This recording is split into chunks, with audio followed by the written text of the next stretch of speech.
প্রধানমন্ত্রী তারেক রহমানের VVIP flight ঘিরে অন্তত দুইবার ভয়াবহ গাফিলতির ঘটনা ঘটেছে।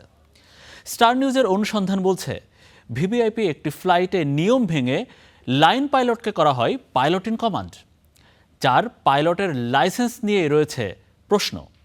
আরেকটি ভিভিআইপি ফ্লাইটে কারিগরি ত্রুটিসহ প্রধানমন্ত্রীকে নিয়ে উড্ডয়ন করে ফেলে বিমান।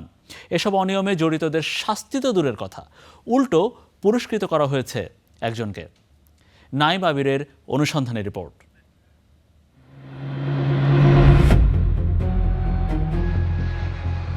একের পর এক নেতিবাচক ঘটনায় বিমান বাংলাদেশ এয়ারলাইন্সের ভাবমূর্তি যখন তলানিতে, তখন খোদ ভিভিআইপি ফ্লাইট পরিচালনায় উঠে এসেছে ভয়াবহ গাফিলতির তথ্য।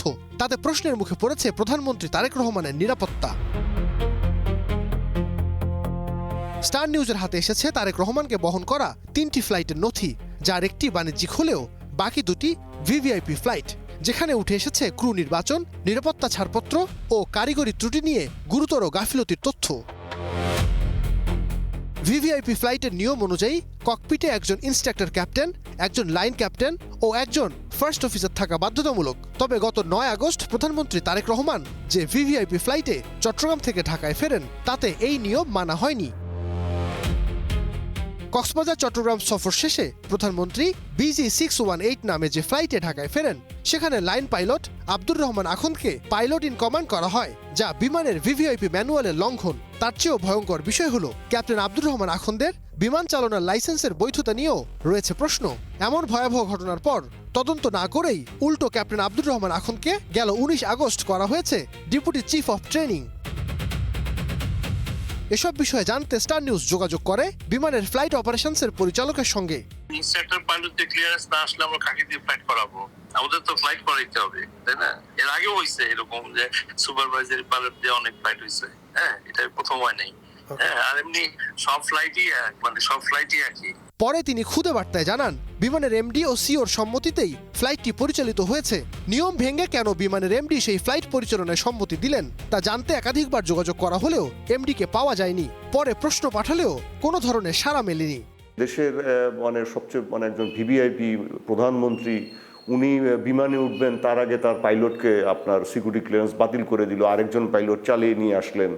এটা কিভাবে সম্ভব?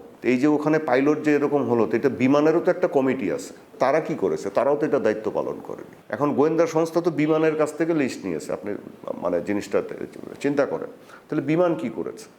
বিমান এত ক্যাজুয়ালি যাচ্ছে কেন? এই ঘটনাই প্রথম নয়। এর আগে চলতি বছরের 21 জুন প্রধানমন্ত্রী হিসেবে তারেক রহমানের প্রথম রাষ্ট্রীয় সফরের ফ্লাইটটিও উড়েছিল কারিগরি ত্রুটি নিয়ে। স্টার নিউজের হাতে আসা সেই ফ্লাইটের রক্ষণাবেক্ষণ নথিতেই মিলেছে এসব তথ্য। সেখানে উল্লেখ করা হয়েছে, ওড়ার ঠিক আগে বিমানের একটি গুরুত্বপূর্ণ নিরাপত্তা ব্যবস্থায় ত্রুটি ধরা পড়ে। তবে নথি অনুযায়ী ফ্লাইট বিলম্ব এড়াতে সেটি ঠিক না করেই বিমানটি ওড়ার অনুমতি দেওয়া হয়। ফলে প্রশ্ন উঠেছে, প্রধানমন্ত্রীকে বহনকারী একটি ভিভিআইপি ফ্লাইটে নিরাপত্তা জড়িত ত্রুটি ধরা পড়ার পরও কেন ব্যবস্থা না নিয়ে সেটি পরিচালনা করা হলো? সাধারণ ফ্লাইটে অনেক কিছু ইমেল করা গেলেও ভিভিআইপি ফ্লাইটে সেটা করা যায় না। যেখানে একটা রাষ্ট্রের সর্বোচ্চ নির্বাহী যাচ্ছে, সেখানে আমাদের কোনো রকম অবহেলা করার সুযোগ নেই। তো এটা যদি হয়ে থাকে, সেটার জন্য কিন্তু প্রয়োজনীয় তদন্ত করে যারা দোষী তাদের কিন্তু বিচারের আওতায় আনা উচিত বলে আমি মনে করি। প্রোটোকল মেনটেন করে যদি যেতে হয়, তাহলে অবশ্যই এয়ারলাইন্সকে সেই প্রোটোকল ফলো করতে হবে। এটা সিকিউরিটির ব্যাপার, বিকজ রাষ্ট্রের সবচেয়ে গুরুত্বপূর্ণ ব্যক্তি ভ্রমণ করতেছে। এইখানে প্রোটোকল ভাঙার কোনো সুযোগ নেই। এমন যদি এই প্রোটোকলটাতে ফলো না করে, তাহলে তাদের অবশ্যই জবাবদিহি করতে হবে। এবার আরেকটু পেছনে ফেরা যাক। গত বছর 25 ডিসেম্বর গণঅভ্যুত্থানের পর তারেক রহমান ঢাকায় ফেরেন বিমানের BG202 ফ্লাইটে। সেই ফ্লাইটটির ইঞ্জিনের বৈদ্যুতিক স্টার্টারে 3বার ত্রুটি ধরা পড়ে। প্রতিবারই তা সমাধান না করে পুরো যন্ত্রটি পরিবর্তন করে দেয়া হয়। সেই ঘটনায় বিমানের তদন্ত কমিটি বলছে, এতে ফ্লাইটটিতে বড় ধরনের সিস্টেম সমস্যা, তেল লিক, গিয়ারবক্সের ক্ষতি বা আগুনের ঝুঁকির সম্ভাবনা ছিল। প্রতিবেদনে রক্ষণাবেক্ষণ ত্রুটির কথা বলা হলেও ফ্লাইটটির ব্যবস্থাপনায় জড়িত প্রকৌশলীদের বিরুদ্ধে কোনো ব্যবস্থা তো নেয়াই হয়নি। উল্টো এক সদস্য সাইফুজ্জামান খানকে পরবর্তীতে প্রধানমন্ত্রীর মালয়েশিয়া ফ্লাইটের দায়িত্ব দেওয়া হয়েছিল।